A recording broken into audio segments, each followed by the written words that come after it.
Here's the snapback. Here's the kick. He's got the leg into it. If it is good, and it is! Austin Starr, a 49-yard field goal, and Indiana leads 27-24. Oh, it's an end around one to throw. Page looking at the quarterback, and it's a touchdown! Page finds Leno! Penix rolling out of the pocket to his strong hand. Delivers deep down the field. Caught, touchdown! Fried Fogel again.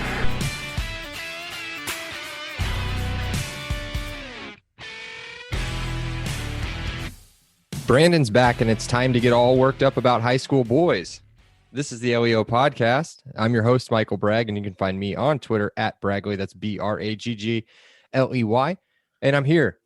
He's back with my co-host, Brandon. You can find him on Twitter at Brandon Dubich. That's Brandon spelled traditionally Dubich, Dubich.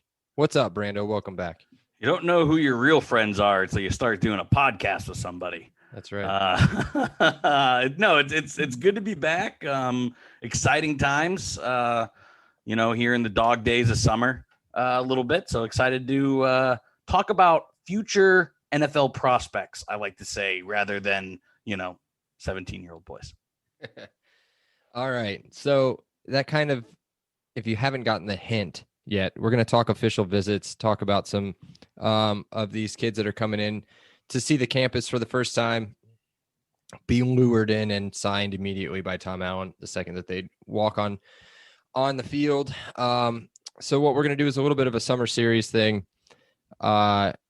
where we go week by week and talk about some of it, maybe all of them, or at least highlight some of the top prospects that will be in town the weekend after the podcast are you kidding comes me? out. You don't have a guy underwritten 1,000 nationally.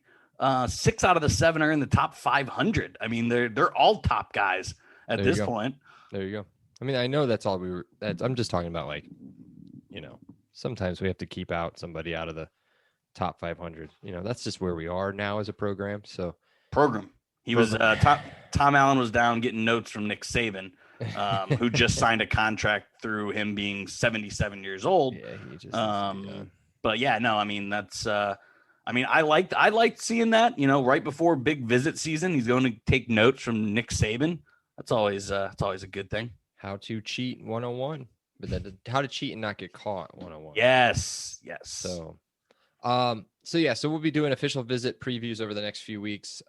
We will also be trying to mix in some former player interviews. We're already kind of working on that. Every other podcast is doing it. We might as well jump on board. Well, they're doing like the new players. Like, I mean, come on. Nobody wants to talk to like the new kids that haven't even done anything yet. Like, let's talk to the big times. Let's talk to the Shane Wins. Let's talk to the man. It'd be so much fun to get Dan Feeney on. Oh, that's the next fish I'm going to try to hook. Teddy Bolzer. That's who I touchdown want. Teddy.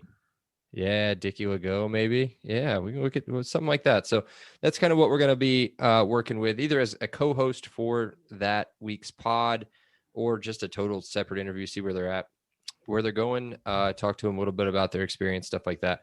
Another thing we're going to be working on, and I think Brandon might be wearing a shirt similar to what I was talking about. Yeah, so we are going to be working on, or maybe just me, because Brandon doesn't really do anything, but I'll be working on some merch ideas coming up.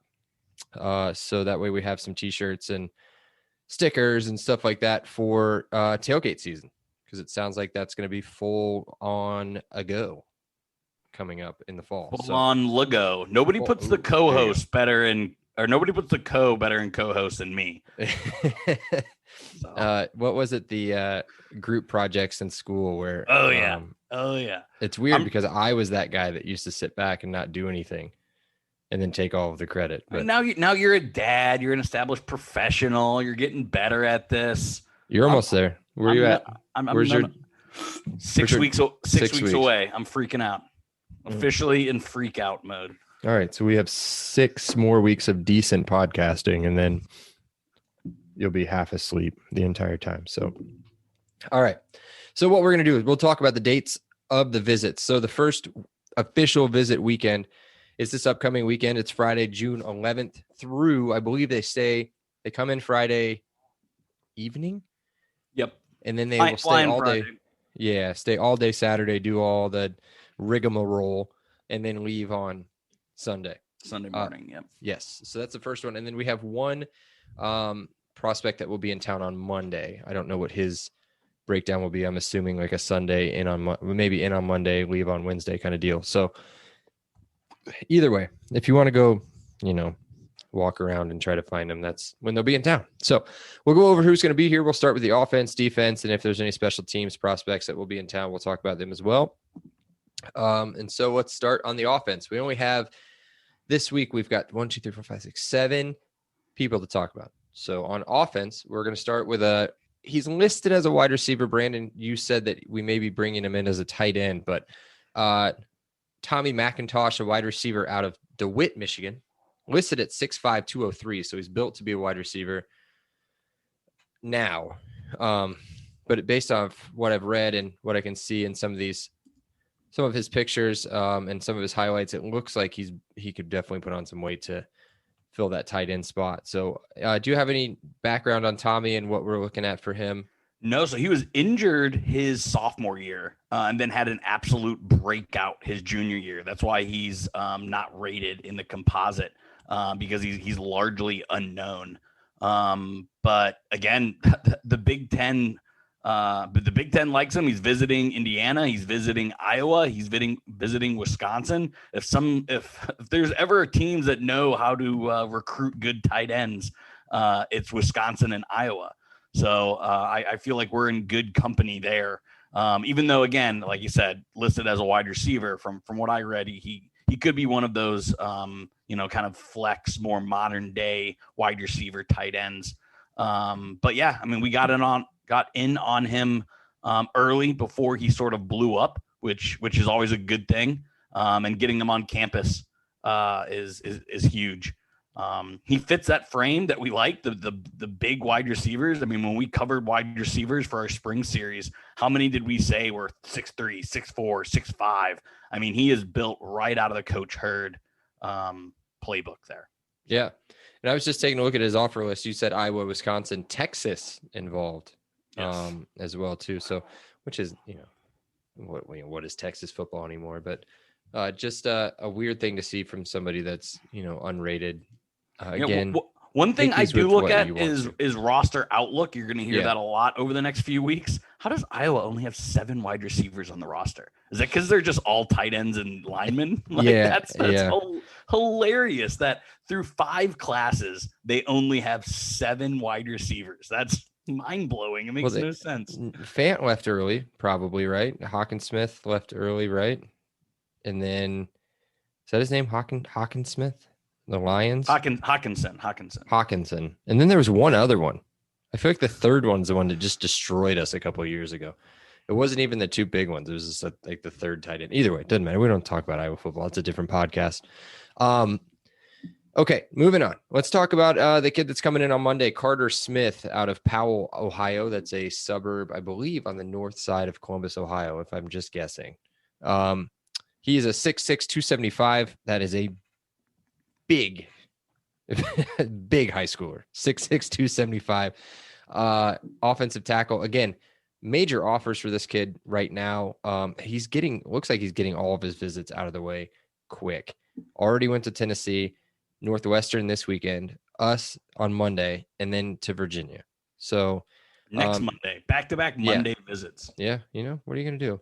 So what, do you have any background on him as far as what we're looking at with him, or do you have? He wants to make a decision quick before his senior season. So this could play out very, very quickly. Again, kids set decision dates all the time. Those are a little bit of moving targets. So I'll just say that he does want to commit sooner rather than later. We don't have the first visit. We don't have the last visit. But from what I'm reading, we do have a pretty strong case for this guy. I will add the caveat, though. Ohio State is his dream school. They have not offered. They have currently offered 7 other offensive tackle prospects. So he's clearly down the line on their wish list. But it is reported that Ohio State's his dream school. So. You know, if you can't get the first 7, you might as well take your 8th, right? Yeah, to be Ohio State. Right. Okay, so moving on. Not a super exciting bunch there on offense, but moving on to the defensive side of the ball. Oh, man. I'll do my best, Mr. Kelly. Nigelic, I want to say, Nigelic Kelly. Mr. Kelly will be in town. A defensive lineman out of Fort Lauderdale, Florida. Shocking. He is 6'4", 240, 4-star recruit with, again, some major offers. Florida State, LSU, Oregon, or Arizona State, just to name a few. I'm just looking at some of the scouting reports on this kid. They're scouting him to be a round 4 to 7, so day 3 NFL player, and he is a junior in high school. Yeah, so I mean, he's an absolute stud. He's a top 100 player. We're recruiting him for the bull position. So that edge rusher, pass rushing defensive end. Yeah. So I mean, could you imagine having this guy and McCullough on the other side? Like, holy shit, that would be big time. I do, from what I've read, we're a little bit behind. We're probably comfortably sitting 3rd. Florida State's obviously the in-state school. They get the last visit. Also a visit during the season. He will be there for opening weekend, which is a huge advantage to the Seminoles. But he is visiting Indiana, LSU, and Oregon as well. Just from what I've read, it goes Florida State, Oregon, Indiana. But I mean, how can you count out Indiana in the state of Florida, right? Like, there was just a national article written about how strong we've been recruiting from a national analyst. So you get them on campus, anything can happen. That's true.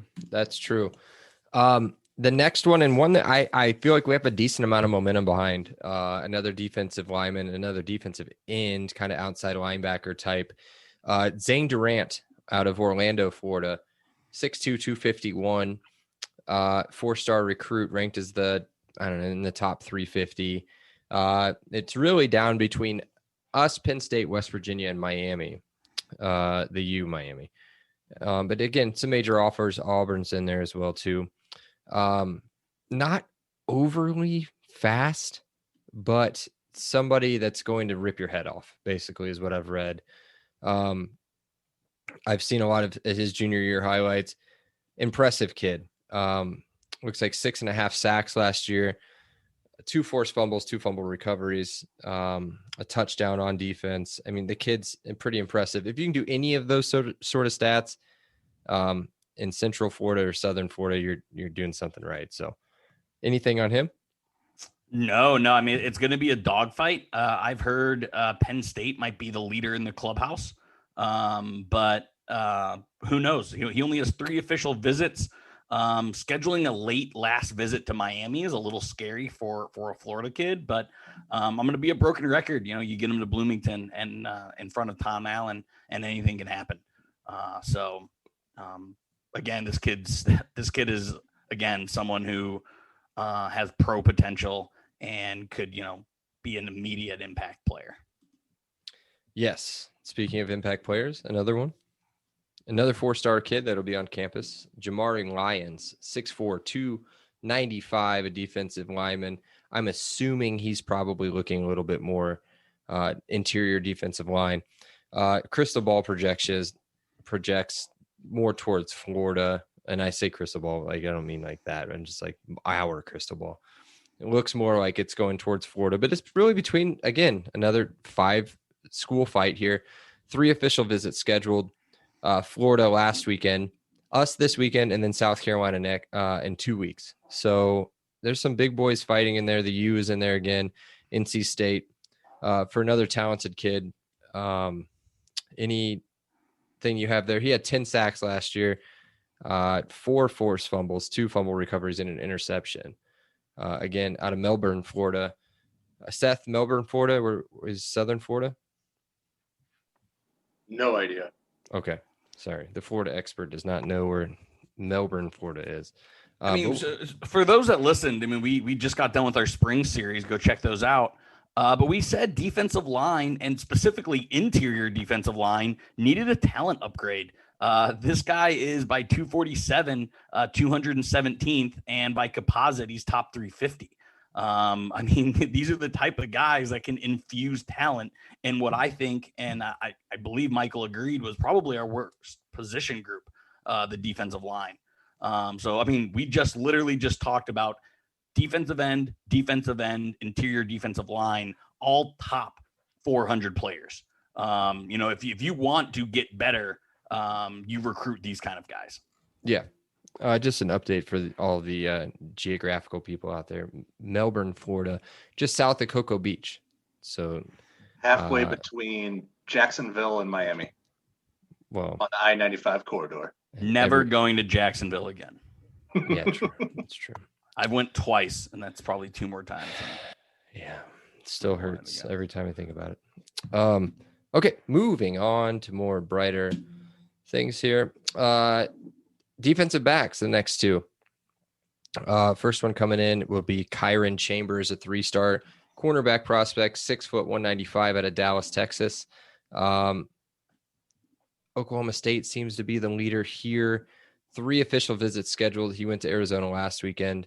Us this weekend, and Oklahoma State the following weekend. So hopefully we can get in there. Jason Jones seems to be a pretty decent recruiter on his side of the ball. So we'll see what we can get. I would there. say our recent talent of defensive backs have been pretty good. But yeah, so I mean, for this one again, I mean, I brought it up earlier with Tommy McIntosh. How does Arizona only have 7 corners on their roster? I don't think Arizona knows what they're doing anymore at football. Like they're bad, right? Yeah, I can confirm that. What's that? I can confirm that they're bad, and they have no idea what they're doing. Okay. Like that is just mind-boggling to only have 7 corners. So I mean, obviously, their pitch will likely be, hey, you want to play? Hey, right? In Oklahoma State, obviously leading in the clubhouse, but I mean, we got Jason Peoples, and we had one of the best defensive backfields. So I mean, again, this is another top 500 kid. That would be an absolute steal. I wish we recruited Texas a little bit better. We seem to be getting maybe 1 or 2 guys a class. But maybe he fills that. Maybe him and the wide receiver that we have visiting here in a few weeks. Yeah. Yeah. Focus anytime Texas you can quota. focus on Florida and Texas, your chances are you'll have a decent team. Yeah. And last, definitely not least, the other corner coming in, James Mons the third, a name that we've heard a lot for a long time, out of Fort Pierce, Florida. Seth, Fort Pierce? No idea. He doesn't know anything. I don't even know why he's on the podcast anymore. If it's not the Detroit? Miami-Dade metro area, I have no idea. Fort Pierce appears to be another east, just south of Vero Beach. So just south of Melbourne. So there you go. James Mons, the third cornerback out of there. And so it really, this one's kind of more, it was before between Nebraska and Michigan State. I think Michigan State may have fallen off the cliff on this one. And so I believe Nebraska may be a little bit in the lead here. But again, official visit with us this weekend, next week in Nebraska, the following weekend with Wisconsin. So again, a 3-star recruit, not super highly ranked. I don't care about that stuff. That doesn't matter to me. But some major offers. The U, Michigan State as well.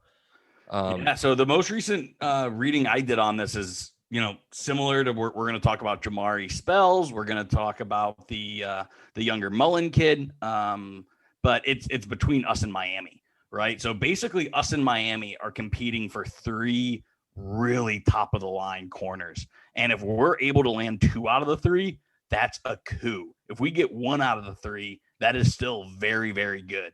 So you're going to hear Bragg and I talk a lot about spells, Mons, and Mullen.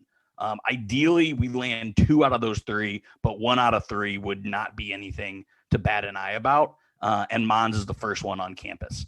So it's, again, hard to take a Miami kid away from Miami. But again, anything can happen. So, yes, he's also a soccer player. He scored 21 goals and 7 assists as a sophomore. Just yeah, I think IU has a pretty good soccer program. Program. Program. Program. Yes. So no special teams players. That's the end of the list for all of those. We will get to Brando's Randos. We haven't had that for a while. But before we do that, we'll do the always fun, always super quick, and not overly talk You're about really promo. good at it. Like, it's literally the best part of every podcast. This podcast is brought to you by the Monon Track Club. The Monon Track Club is Indiana's running brand built on a deep love for the sport in the Hoosier State. They craft products, tell stories, and create experiences that aim to celebrate, support, and add to Indiana's running culture. Just check out the show notes for the website, monontrackclub.com. Use promo code LEO10, that's LEO10, LEO10, to get 10% off your purchase. Shirts, stickers, hoodies, hats, shorts, I don't know, running, tank top, things that make your nipples bleed, stuff like that. I don't know. It's all in there. Check it out. Support an IU-owned small business and, give Garrett some money. So either way, let's move on to the part everybody came into here. First time in 3 weeks. It's time for Brando's Randos.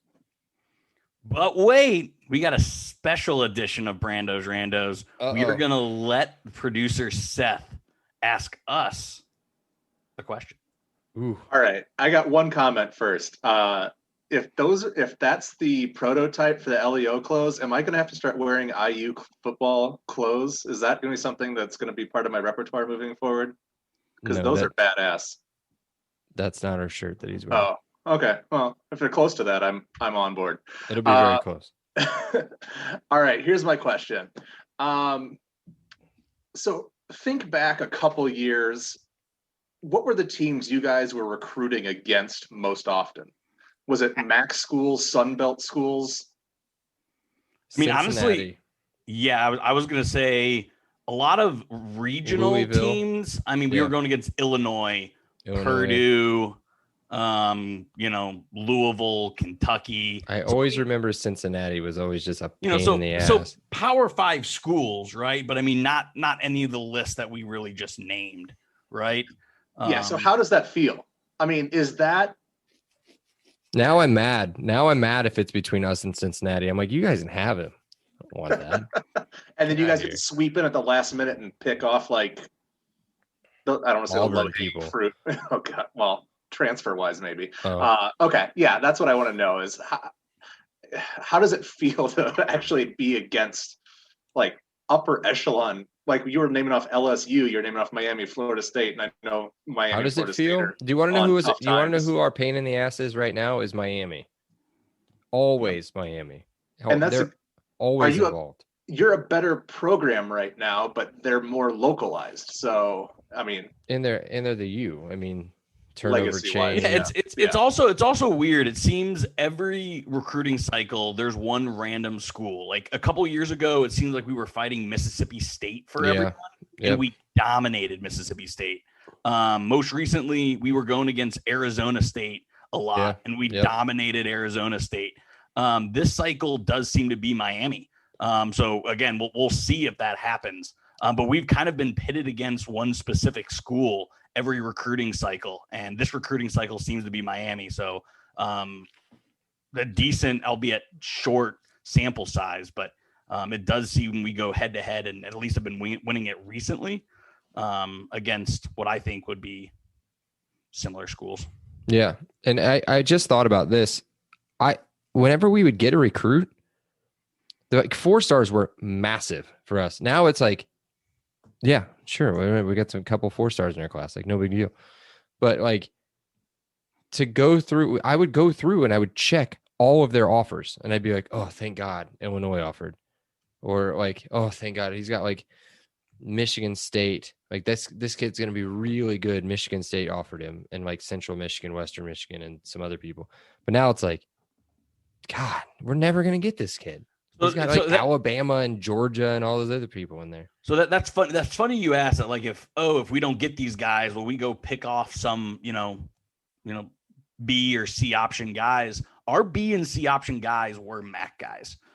When you first answered before Bragg went, I was gonna say like we thought recruiting coups were when we stole a Kent State guy, or like it's Kent State's it's Kent State's best player, so yippity doo dah. So and that's changed within about a half a decade. I mean, everyone wants to say. I mean, Kevin Wilson always had like a really good top 5 to 7 guys. And then the rest, like the other 10 to 15 were awful, like bottom of the barrel bad. So like this has sort of happened overnight. I mean, we're talking about a 4 or 5 year cycle. It's been insanely impressive how quick it has happened. Yeah.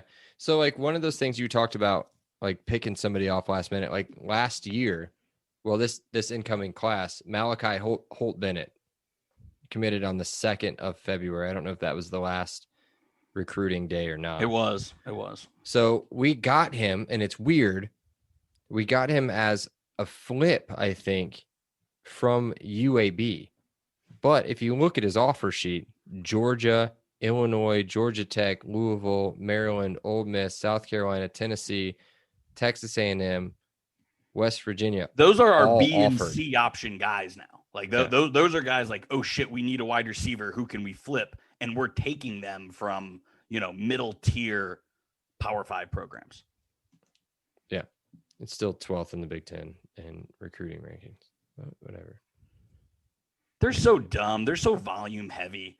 Recruiting They're not dumb. They're not dumb for next year. They're smart for next year. I hate you.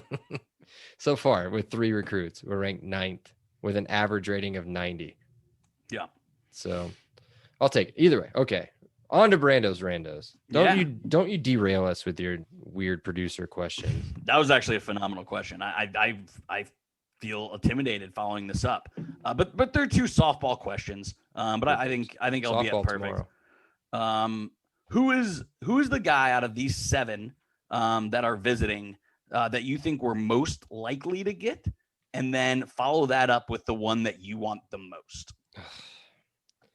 I will answer the second half of that question. No, I won't. I'm not going to answer either one of them. Mr. Doesn't follow the outline. / I just gave you the outline right before we started.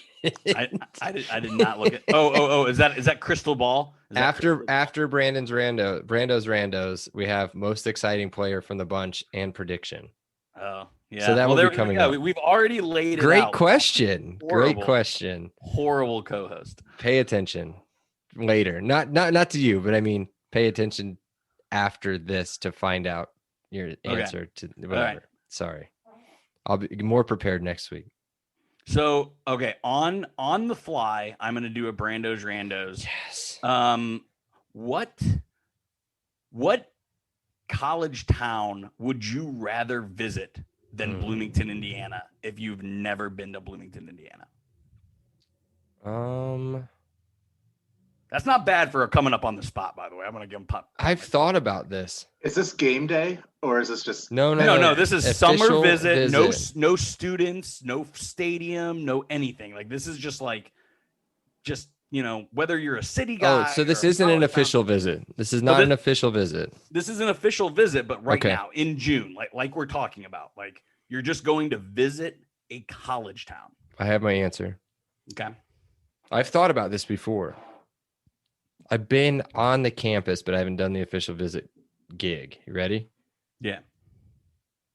UCLA. Yeah? Yeah. Yeah.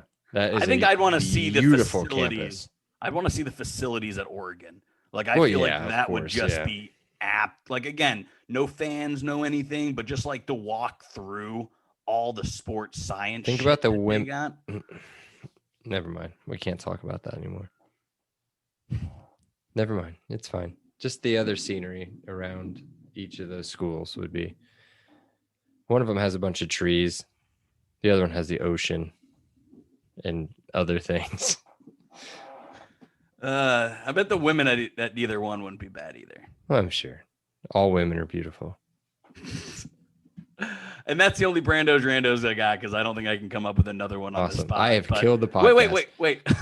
Let's get your answer. So you have UCLA. I have Oregon. This Where is are going to you be like going? Western Michigan or something. Boise State. Oh my God. I remembered why we don't let producer Seth talk anymore. Or Clemson. Oh God, that's even worse. I've been to Colorado. That was a lot of fun. That'd be UC Boulder was cool. great. That'd be cool.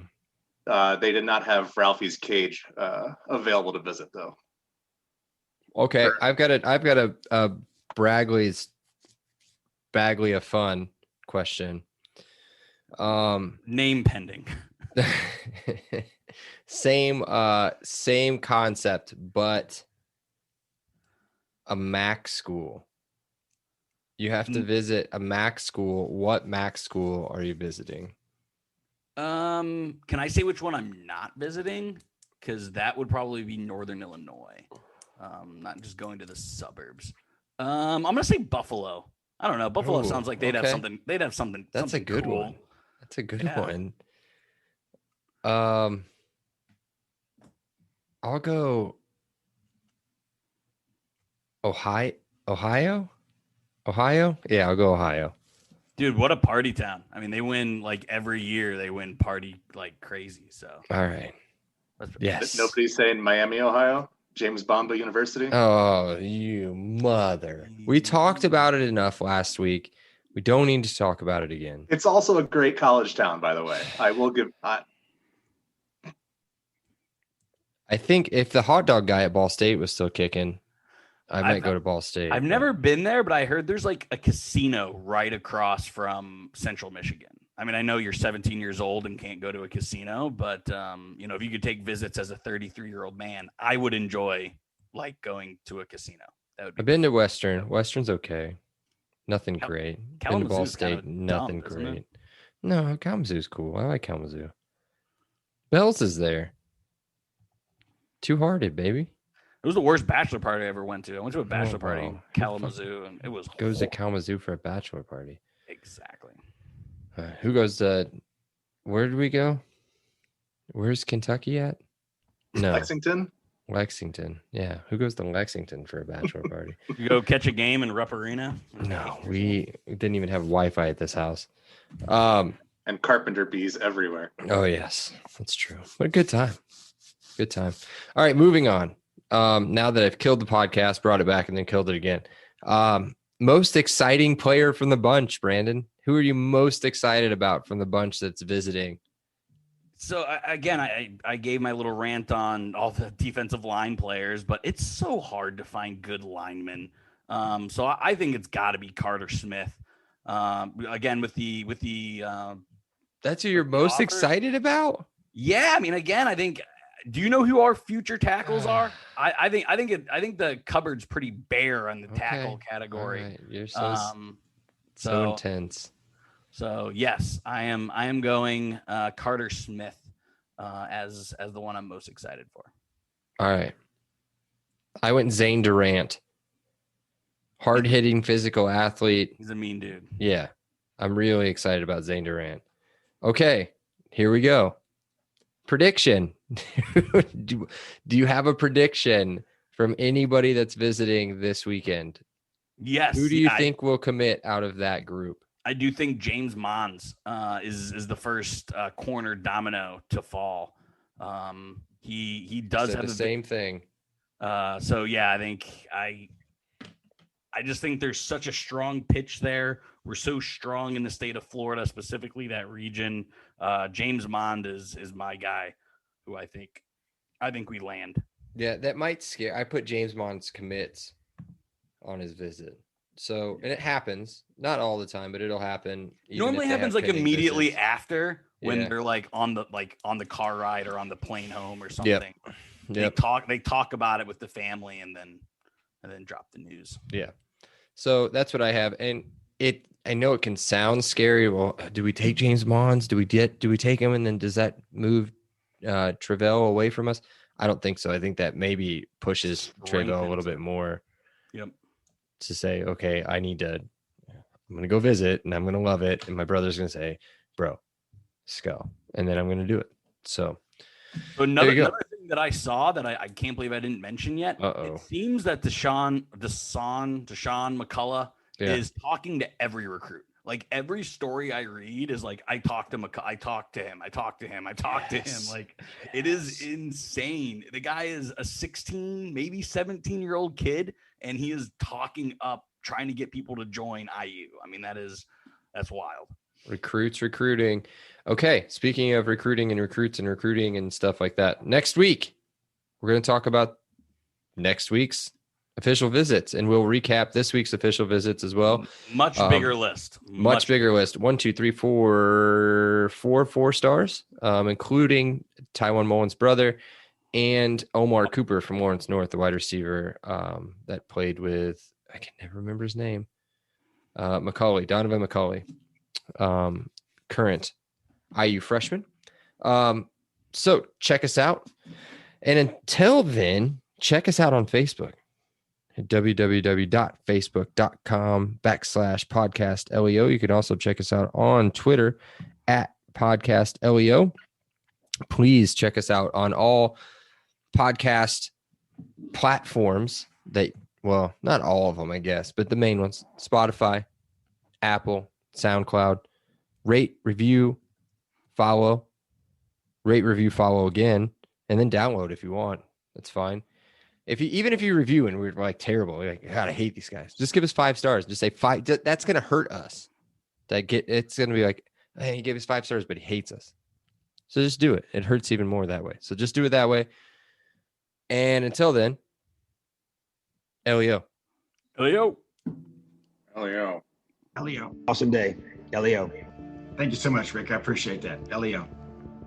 All right, great. Elio. Appreciate you guys. Elio. You're welcome, Dave. Have a great day. Elio. Have a great day, Elio. Appreciate you being here with us. Have an awesome day. And Elio. Oh, thank you so much, Elio. Well, thanks so much, Elio. Hey, thanks so much, Mike. Appreciate that. Elio. Appreciate you guys, man. Have an awesome day. Elio. Awesome. Elio. Elio.